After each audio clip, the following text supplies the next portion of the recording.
8 मार्च के रामलीला मैदान के आंदोलन में या तो यूजीसी रोल बैक होगा या तो मोदी रोल बैक होगा। मायावती को हमने समझा दिया, मायावती के समझ में आ गया, वो अपना रोल बैक कर ली, नहीं ये तो गलत हुआ है। अखिलेश को हमने समझाया, उसके समझ में आ गया। लेकिन ये जो चंद्रशेखर की अनपढ़ गैंग है, इसको समझ में नहीं आना है। समाज को लग रहा है कि मोदी ने और आरएसएस ने पिछले 100 वर्षों से हमको ठगा है केवल हिंदुत्व के नाम पर, और ऐसे ही लोगों को हम कालनेमी कहते हैं। यही कालनेमी हमारी जो परंपराएं हैं ना, हम किसी को जबरदस्ती हिंदू बनने के लिए भी नहीं कहते हैं कि आओ आओ हिंदू बनो, नहीं, हम तो निकालते हैं कि तुम हिंदू नहीं रहे आज से। यूजीसी को लेकर पूरे देश में विवाद हो चुका है और इसको लेकर तमाम प्रतिक्रियाएं आ रही हैं, और ऐसे में जो सवर्ण समाज के लोग हैं उनका कहना है कि ये बिल उनके खिलाफ में है। दलित, वंचित, शोषित जो दूसरी पक्ष के तरीके से हैं, उनका कहना है कि इस बिल के माध्यम से दलितों को अधिकार मिल रहा है, तो सवर्ण नहीं चाह रहे हैं कि उनको उनका अधिकार मिले, समानता का अधिकार मिले। इन सब पर विस्तार से बात करने के लिए हमारे साथ में स्वामी आनंद स्वरूप जी महाराज जी हैं। महाराज जी, बहुत स्वागत आपका। सबसे पहले, यूजीसी का विवाद बहुत लंबा और गहरा होता जा रहा है दिन ब दिन। लोग कह रहे हैं कि जो है ये दलितों और पिछड़ों को उनका अधिकार मिल रहा है, इसलिए सवर्ण सड़कों पर उतर करके सुप्रीम कोर्ट के माध्यम से इस पे रोक लगाकर इसको खत्म करवा देना चाहते हैं। आप क्या सोचते हैं यूजीसी को लेकर? देखो, उनको समझ नहीं आ रहा है दलित बेचारे क्या होता। आप देखे भी होंगे, आप लोगों के वीडियो में मैंने देखा कि कई लोग यूनाइटेड ग्रांट कमीशन, कई लोग कैसे कैसे बयान दे रहे हैं। उनको पता भी नहीं बेचारा यूजीसी क्या होता है। उनको सिर्फ ये विरोध करना है कि देखो ब्राह्मण क्षत्रिय सड़कों पे है तो हमको सड़कों पे जाना है। उनको ये पता नहीं है कि कम से कम दलितों के लिए ये वीडियो मैं बोल रहा हूँ, इसमें क्या है कि जो उनको बाहर पीटते थे, SC ST जिन पे लगता था, आप CCTN के आंकड़े उठा के देखिए, 80 से 85% मुकदमे ओबीसी पे हैं। आज ओबीसी उनके साथ हो जाएगा। जिस इस एक्ट में ओबीसी उनके साथ होगा तो उनका कास्ट डिस्क्रिमिनेशन भी करेगा, मारेगा, पीटेगा, लेकिन उसके ऊपर कुछ नहीं होगा, इसलिए इस एक्ट में वो उनके साथ है। तो ये लड़ाई केवल जनरल कास्ट के लिए नहीं है, ये लड़ाई शेड्यूल कास्ट के लिए भी है। चूंकि ये उनको पता नहीं, मायावती को हमने समझा दिया, मायावती के समझ में आ गया, वो अपना रोल बैक कर ली, नहीं ये तो गलत हुआ है। अखिलेश को हमने समझाया, उसके समझ में आ गया। लेकिन ये जो चंद्रशेखर की अनपढ़ गैंग है, इसको समझ में नहीं आना है। अब ये क्यों नहीं समझ में आना है? चंद्रशेखर ने एक ट्रेंड कर दिया है कि जहां ब्राह्मण क्षत्रिय सड़कों पर उतरे उनके विरोध में उतर जाना है, चाहे वो कुछ भी, चाहे वो तुम्हारे ही हक के लिए लड़ रहे हो। तो बस इतना है। ये बेचारे हैं, इनको बेचारा ही समझा जाना चाहिए। ये शुरू से बेचारे हैं, और बेचारे इसलिए हैं कि 78 वर्ष में इतनी सुविधा मिलने के बाद भी जो प्राकृतिक न्याय है वही न्याय हो रहा है। ये बौद्धिक रूप से समृद्ध नहीं हो सकते हैं, इसीलिए हमारे यहाँ वर्ण व्यवस्था बनी, इसीलिए हमारे यहाँ जन्मना जो वर्ण व्यवस्था है वो जन्मना है, कर्मणा नहीं है। तो मेरा कहना है कि ये लड़ाई जो हम लड़ रहे हैं यूजीसी के खिलाफ, यह भारत की एकता को खतरा था इसलिए लड़ रहे हैं, हिंदुत्व की एकता को खतरा था इसलिए लड़ रहे हैं। यह बिना मतलब जातीय हिंसा विश्वविद्यालय में न फैले, इसके लिए लड़ रहे हैं जी। लेकिन ये कहा जा रहा है, क्योंकि आपने चंद्रशेखर का जिक्र किया, हम खुद उस प्रोटेस्ट में थे, वहां पर लोगों से बात किया, वो पहले तो ये कहते हैं कि आपने हमें 5000 साल से पानी पीने का अधिकार नहीं दिया, हमें शिक्षा का अधिकार नहीं दिया, और आज चीजें मिल रही हैं तो आप मनुवादी ताकतें जो है सुप्रीम कोर्ट के माध्यम से रोक दे रही हैं। आप क्या कह रहे हैं, इसकी सच्चाई क्या है? और मनुस्मृति में ऐसा क्या हुआ कि इनके साथ में भेदभाव हुआ, इनको न्याय नहीं मिला? क्या उसका सही देखो, क्या है कि एक तो जो पानी पीने वाली कहानी है, पानी पीने वाली कहानी, यदि कोई 5000 वर्ष से बिना पानी पिए रह सकता है तो यह जो बात है, ये लगता है कपोल कल्पित है, जैसे कोई 1000 हाथ का आदमी। ये जब कहानियां पढ़ते होंगे ना, एक आदमी आया और वो कम से कम 400 फीट का था और उसने आके पकड़ लिया, वैसे ही इनकी कहानी है। ये कहानी अम्बेडकर ने गढ़ी है, ये पूरी कहानी अम्बेडकर ने गढ़ी है। अगर ऐसा न अम्बेडकर ने न गढ़ी होती तो अम्बेडकर के पहले भी पढ़े लिखे लोग थे। आपको पता होगा कि संविधान सभा में अम्बेडकर को लेकर के कुल 15 दलित लोग थे, और उसमें 6 दलित महिलाएं भी थीं। ऐसा नहीं, महिलाएं, केवल महिलाएं नहीं, दलित महिलाएं भी थीं। तो ये कहना कि अंबेडकर ने पढ़ने का अधिकार दे दिया, अंबेडकर ने पानी पीने का, ये सब एक झूठी कपोल कल्पित कहानियां। अंबेडकर का पूरा जीवन कहानियों पर निर्भर था। वो सब झूठ पे आधारित था, क्योंकि उनको अंग्रेजों को सत्य सिद्ध करना था कि अंग्रेज आए हमको अधिकार दिला गए। अब बोलते हैं कि संविधान आया अधिकार दिला दे गए। ठीक वैसे ही वो नैरेटिव शुरू से चल रहा है, वो नैरेटिव समझना चाहिए हमको। और अभी वर्तमान में कई लोग पूछते हैं कि ये ब्राह्मणवाद मुर्दाबाद क्यों कहते हैं। तो ब्राह्मणवाद मुर्दाबाद इसलिए कहते हैं कि ब्राह्मणवाद क्या है, मेरिट क्लास की 90% वाला ही केवल नौकरी में होना चाहिए, 80% वाला ही केवल प्रोफेसर होना चाहिए, 70% वाला ही केवल डॉक्टर होना चाहिए। ये है ब्राह्मणवाद। और अंबेडकरवाद क्या है, -40 वाला डॉक्टर होना चाहिए, 0 नंबर वाला प्रोफेसर होना चाहिए। अब दोनों में अंतर लगा लीजिए आप कि 0 नंबर वाला प्रोफेसर ठीक है कि 80 नंबर वाला प्रोफेसर ठीक है, -40 नंबर वाला डॉक्टर ठीक है कि 80 नंबर वाला डॉक्टर ठीक है। ये अंतर है अंबेडकर। और इसलिए वो अंबेडकरवाद लाना चाहते हैं कि जो अयोग्य है वो योग्य पे शासन करे।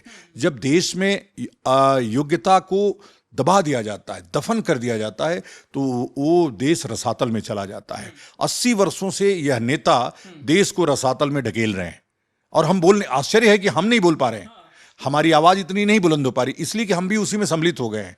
दलित शोषित, दलित शोषित, दलित शोषित का एक नैरेटिव सेट किया गया। कौन है दलित इस देश में? इस देश की राष्ट्रपति जो प्रथम नागरिक है, ये उसका अपमान नहीं है कि उसको दलित कह रहे हो आप। दलित कौन होता है? जिसका दलन किया जाता है, जिसका शोषण किया जाता है। राष्ट्रपति का शोषण कौन कर सकता है? राष्ट्रपति बनने के बाद भी वो दलित है। यह एक नैरेटिव सेट किया जा रहा है इस देश के अंदर, और यह दुर्भाग्यपूर्ण है। देश का प्रधानमंत्री, शर्म आनी चाहिए उसको, वो अपने आप को बैकवर्ड कहता है। देश का प्रधानमंत्री बैकवर्ड कैसे हो सकता है, पिछड़ा कैसे हो सकता है? तो पिछड़ापन मतलब पिछड़ा क्या है भाई? जिसकी सामाजिक स्थिति और आर्थिक स्थिति पिछड़ी हो, वो पिछड़ा है। मोदी जी की सामाजिक और आर्थिक स्थिति प्रधानमंत्री बनने के बाद भी पिछड़ी है। तो ये दुनिया के इतिहास में केवल भारत में हो रहा है, और पहले नहीं, ये आजादी के बाद बनाया जा रहा है। ब्राह्मणों को क्यों टारगेट किया जा रहा है? इसलिए कि ब्राह्मण ही एक ऐसी जाति है जो धर्म को बचा के रखी है।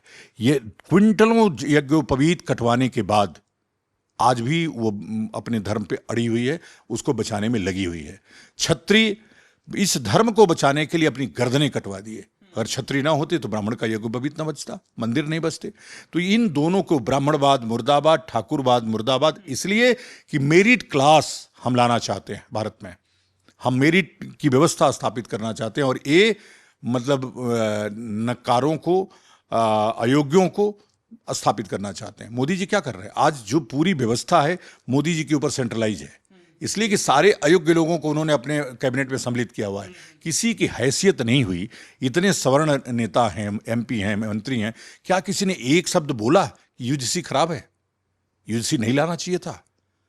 आप आश्चर्य देखिए कि निशिकांत दुबे समर्थन में उतर गए। भाई निशिकांत दुबे एकदम आदमी है, पक्का आदमी है वो उसको क्या है, अपना सिस्टम बचाना है, उसके बारे में ठीक से जानना चाहिए लोगों को। जिस व्यक्ति का अपना, जिसकी माँ ब्राह्मण ना हो, जिसकी पत्नी ब्राह्मण ना हो, वो अभी ब्राह्मणवाद की बात करता है। ये लोग वर्णशंकर हैं। जो वर्णशंकर है, जो वर्णशंकरता ला रहा है समाज में, वो किस बात का ब्राह्मण है भाई? इनका तो नस्ल परिवर्तन हो चुका है। तो निशिकांत जैसे बात मत करो। वो सिर्फ और सिर्फ उसकी सत्ता बनी रहे, उसकी चलती रहे करोड़ एंड करोड़ की, बस इसके लिए वो काम करता है, और कोई उसके जिम्मे नहीं। बताते हैं कि मोदी जी के बारे में उन्होंने एक ट्वीट करके और एक जगह उन्होंने यहां तक बोल दिया कि सवालों से ऊपर कोई है तो मोदी जी हैं। आप यूजीसी पर सवाल उनसे पूछ भी नहीं सकते हैं, क्योंकि अब वो सवालों से ऊपर हो चुके हैं, परमात्मा से ऊपर एक तरीके से बताने की कोशिश है। वो तो देखो, वो अपने बाप से भी बढ़ के उनको मानते हैं, अपने माँ से भी बढ़ के उनको मानते हैं। तो यही लोग जो छद्म हिंदुत्व वाले लोग हैं ना, इनसे सावधान रहने की ज़रूरत है। इनको ना ब्राह्मण कहो, ना इनको हिंदू कहो, दोनों मत कहो। ये और इनसे बिल्कुल समाज को, अब तो समाज जग भी चुका है। समाज को लग रहा है कि मोदी ने और RSS ने पिछले 100 वर्षों से हमको ठगा है केवल हिंदुत्व के नाम पर, और ऐसे ही लोगों को हम कालनेमी कहते हैं। यही कालनेमी है। लेकिन महाराज जी, जो ये बात चल रही, क्योंकि तमाम प्रोटेस्ट में हम लोग जा रहे हैं, जो दलित समाज के जितने चिंतक हैं वो अपने आप को हिंदू मानने से कह रहे हैं कि हम हिंदू नहीं हैं, जबकि उनके टाइटल में, सारी चीजों में, सर्टिफिकेट में हिंदू लिखा जा रहा है, लेकिन वो कह रहे हैं कि नहीं नहीं, हम हिंदू नहीं हैं, क्योंकि हमें ब्राह्मण ठाकुर अपने बराबर नहीं मानते, हमें अधिकार नहीं दिए हैं, हम नहीं मानते हैं अपने आप को हिंदू। उनके लिए क्या जवाब है? देखो क्या है, हमारी जो परंपराएं हैं ना जी, हम किसी को जबरदस्ती हिंदू बनने के लिए भी नहीं कहते हैं कि आओ आओ हिंदू बनो, हिंदू बनो। नहीं, हम तो निकालते हैं कि तुम हिंदू नहीं रहे आज से। ये मर्यादाएं अगर तुम्हारे में नहीं है, ये संस्कार यदि तुम्हारे में नहीं है, तो तुम हिंदू नहीं हो। हम कभी कहेंगे भी नहीं। अगर दलित कह रहा है कि हिंदू नहीं है, भाड़ में जाओ, कौन बुला रहा है तुमको कि हिंदू बनो? तुम अपना रास्ता देखो, जाओ, कुछ भी बन जाओ, हमने छोड़ दिया है। हम ऐसा चरित्र स्थापित करना चाहते हैं कि लोग समझें कि हिंदू बनने से ही मानवता सुरक्षित है, हिंदू बनने से ही हमारे बाल बच्चे सुरक्षित हैं, उनमें संस्कार आएगा। हिंदू नहीं हो तो अब देख लो मुसलमान क्या करता है। मुसलमान के लिए माँ भी स्त्री है केवल, वो उसके साथ भी रेप कर देता है, या उसके साथ भी उसका विवाह हो जाता है, बाप का बेटी के साथ विवाह हो जाता है। यही तो इस्लाम है। हमारे यहाँ तो ऐसा नहीं है। हमारे, और ये वैज्ञानिक रूप से भी ठीक नहीं है। हमारा जो शास्त्र है वो आज भी विज्ञान की कसौटी पे कसा जा रहा है, खरा उतर रहा है।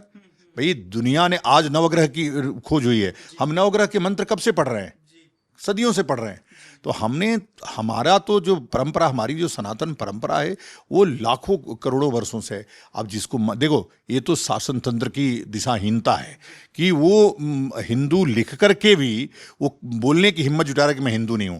जो हिंदू नहीं है बोले पहले 80 का स्टेटस हटाओ, उसका हटाओ ना, उसको अल्पसंख्यक में डालो, या तो उसको बौद्ध बनाओ। जो ही बन रहा है, अगर कोई बौद्ध बन गया तो हिंदू आरक्षण कैसे ले रहा है? आरक्षण की व्यवस्था हिंदू दलितों के लिए है, हिंदू ओबीसी के लिए है, गैर के लिए नहीं है। वो गैर के लिए व्यवस्था अल्पसंख्यक की, उसमें जाओ रहो।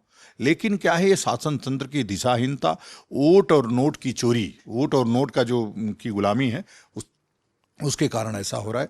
और देखो, ये यूजीसी ला करके ना इस देश को कमजोर कर दिया मोदी ने काफ़ी, और अपने पैर में कुल्हाड़ी मार लिया। उनको लग रहा है कि ये जो, जैसे लोग बोलते हैं कि जनरल क्लास तो केवल 15% है, उनको समझ नहीं है इस बात की। जनरल क्लास अगर 15% तो वास्तव में है नहीं, है तो 50 के आसपास, 45-50 के। अगर 45-50 भी नहीं है, हम 20 ही मान लेते हैं।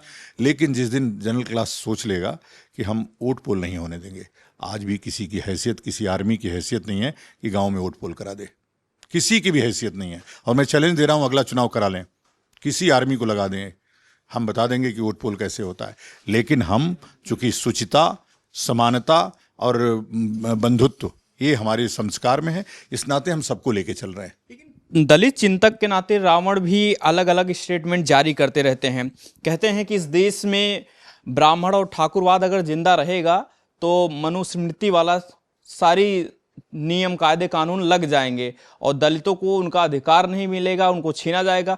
क्या वाकई में मनुस्मृति में दलितों का दोहन ऐसा कुछ लिखा गया है, पढ़ा गया है? क्योंकि वही एक दोहा रटते रहते हैं कि शूद्र नारी सबको ताड़ना का अधिकारी बताते रहते हैं। नहीं, ये तो एक तो मनुस्मृति में नहीं है, ये रामचरितमानस, उसके वो एक दोहा उससे रिलेट करके बोलते हैं। नहीं, सुनिए, क्या है कि ये लोग चाहते हैं कि पुरुष बच्चा पैदा करे। प्रकृति है ये, स्त्री का अपना कर्तव्य है जो प्रकृति ने निर्धारित किया, भगवान ने निर्धारित किया, कौन क्या कह सकता। और हार्मोनल जो चीज़ें, जैसे एस्ट्रोजीन है, स्त्री में पाई जाती है, पुरुष में टेस्टोस्टेरोन पाया जाता है।